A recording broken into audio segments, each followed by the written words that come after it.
മഴയെ തുടർന്നുണ്ടായ മണ്ണിടിച്ചിലിൽ തൊടുപുഴ പുളിയൻമല സംസ്ഥാനപാതയിൽ ബസ്സിൽ കുടുങ്ങി യാത്രക്കാർ. മൂലമറ്റം മുതൽ കുളമാവ് വരെ 3 സ്ഥലത്താണ് വലിയ മണ്ണിടിച്ചിലുണ്ടായത്. റോഡിലേക്ക് ഇടിഞ്ഞു വീണ മണ്ണ് മാറ്റാൻ കൂടുതൽ സമയമെടുക്കും. രാത്രിയിൽ തന്നെ ഗതാഗതം പുനഃസ്ഥാപിക്കാനാകുമെന്ന് മന്ത്രി റോഷി അഗസ്റ്റിൻ പറഞ്ഞു.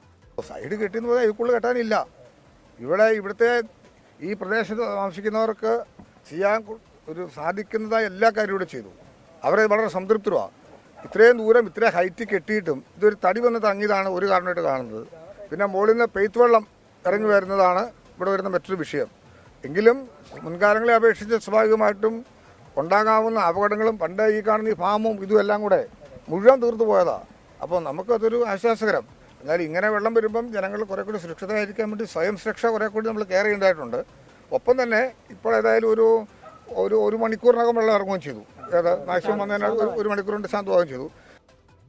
വിധി ദിനത്തിൽ 24 മാജിക് ജൂൺ 4 ചൊവ്വാഴ്ച രാവിലെ 5 മണി മുതൽ 24-ൽ.